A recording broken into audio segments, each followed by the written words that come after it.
అందరికీ నమస్కారం. సనాతన ధర్మాన్ని అనుసరించి ఆచరిస్తున్నటువంటి హైందవ సోదరిమణులకు అందరికీ కూడా నా యొక్క ప్రత్యేక హృదయపూర్వక నమస్కారాలు. అంటే మనము కొన్ని రీల్స్లు అవేవో వీడియోలు మనం చూస్తూ ఉన్న సందర్భంలో కూడా డిబేట్లలో లేదా కొంతమంది అడుగుతున్నారు ఏంటి అంటే సాధువులను లేకపోతే పీఠాధిపతులను లేదా అఘోరీలను నాగ సాధువులను కొన్ని ప్రశ్నలు అడుగుతున్నారు. నీకు మహిమలు ఉన్నాయా, ఏదో ఒక మహిమ చూపెట్టు అని చెప్పి అడుగుతున్నారు. ఇక్కడ ఒక చిన్న విషయాన్ని మనము ఒక సూక్ష్మమైనటువంటి ధర్మ సందేహము లేదా ఒక సందేశాత్మకమైనటువంటి విషయాన్ని విస్మరిస్తున్నట్టుగా అనిపిస్తున్నది. ఉదాహరణకు ఇప్పుడు ఒకవేళ నువ్వు అది చూపు ఇది చూపు అని అన్నప్పుడు ఎదుటి వ్యక్తి అడిగిన దానికి వాళ్ళు స్పందించి చూపిస్తే అంత మహిమ ఉండి లేదా వాళ్ళు ఒక స్థాయిలో ఉండి తర్వాత ఆత్మజ్ఞానం పొందినటువంటి వాళ్ళు, ప్రకృతిని జయించినటువంటి వాళ్ళు, సిద్ధపురుషులు మనం ఏదో చూపెట్టమనగానే చూపెడితే వాళ్ళలో ఉన్నటువంటి యొక్క విద్వత్తుకు ఆ యొక్క దైవిక జ్ఞానానికి ఏమన్నా విలువ ఉంటుందా? ఉండదు కదా. ఇప్పుడు వాళ్ళని ఆదేశించడానికి మనం ఇవాళ ఒక రకంగా అది ఆదేశమే కదా, ఇది చూపెట్టు అది చూపెట్టు అని చెప్పి మన మాటలకు వాళ్ళు లొంగరు అనేటువంటి నగ్న సత్యాన్ని గుర్తించాలి. ఇక్కడ ఇప్పుడు ఇంతెందుకు శ్రీకృష్ణుడు కూడా శ్రీకృష్ణ అవతారం ఏమిటి? కంసుని సంహరించడానికి, శిశుపాల దంతభక్తులను సంహరించడానికి ఆ యొక్క కృష్ణావతార విశేషం మనకు భాగవతం ద్వారా తెలుస్తూ ఉన్నది. మరి శిశుపాలుని చంపడానికి పుట్టినటువంటి శ్రీకృష్ణుడు ఏకేకిన ఓ 10-15 ఏళ్ళ పిల్లవాడు కాగానే ఇక పోయి నేను వాడిని సంహరిస్తాను అనలేదే. లేదా నువ్వు ఆయన కోసమే పుట్టినామని వ్యాసుడు వాళ్ళు వీళ్ళు చెప్తే పోయి చంపినట్టు చేసినట్టు ఏమైనా ఉన్నాయా? దేనికైనా కాలం అనేది ఒకటి ఉంటుంది.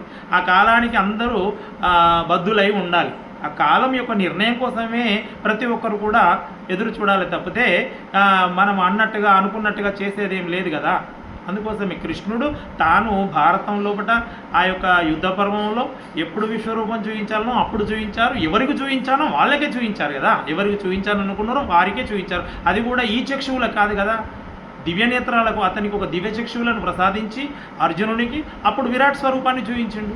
మనకు భారతంలో ఇంకొక విషయం, మన భారతంలో అర్జునుడు మరొకసారి యుద్ధం అంతా అయిపోయిన తర్వాత భగవద్గీతను మరొకసారి నాకు వినిపించవా అని అంటే అప్పుడు కృష్ణుడు చెప్పిన సమాధానం ఏంటిది?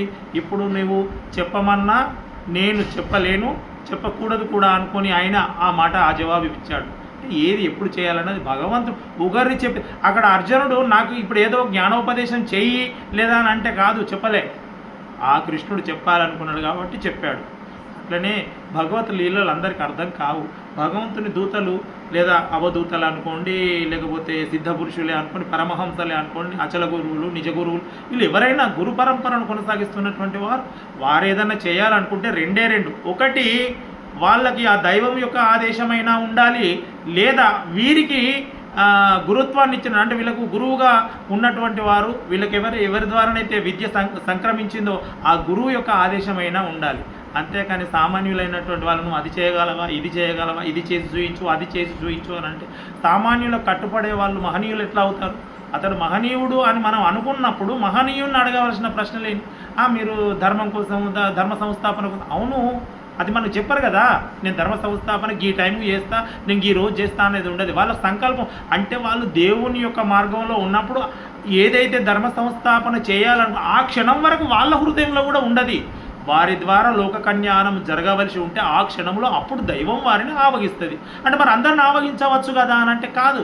దైవము ఆవహించాలి అని అంటే దానికి ఒక పద్ధతి ఉంటుంది. ఆ దైవ మార్గం లోపల ఒక నిష్ఠతోని ఒక ప్రకృతిని జయించేటువంటి పంచభూతాలను తట్టుకునేటువంటి ఒక జీవన విధానాన్ని గడిపేటువంటి వారి చేత అప్పుడు దైవం వారితో కార్యం చేయిస్తుంది. దైవమే వారిలో ప్రవేశించవచ్చు లేదా దైవం వారిని ఆదేశించవచ్చు. అప్పుడు వారికి అతీతమైన శక్తులు ఆ క్షణంలో రావచ్చు. అవి ఉన్నప్పటికీ కూడా ప్రదర్శించాలి అంటే దైవం యొక్క ఆజ్ఞ ఉండాలి. అందరి లోపల భగవంతుడు ఉంటాడు. అహం బ్రహ్మస్మి, మీలో నాలో పిపిలిపరాది బ్రహ్మయంత్రం వరకు అన్నిటి యందు భగవంతుడే ఉన్నాడు. కానీ ఆ భగవద్గుణం అనేది ఎప్పుడు బయటపడుతుంది అంటే తనను తాను గుర్తించుకొని అతను ఎప్పుడైతే కూడా ఆత్మ సాక్షాత్కారం పొందుతాడో నీలో నాలో అందరిలో భగవంతుడు ఉంటాడు.